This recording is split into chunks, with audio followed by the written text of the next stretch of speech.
Biasa ki mangkalinga ceraman atau yarga nasihat pernikahan maka da engka diasa sempaja botim paru.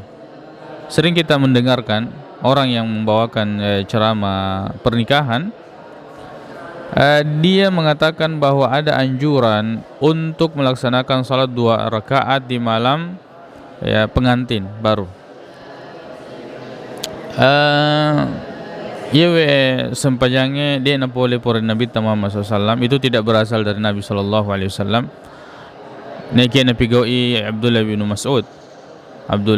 bin Mas'ud radhiyallahu anhuma, ya, napigoi ketika di malam pengantinnya, ya, watim paru.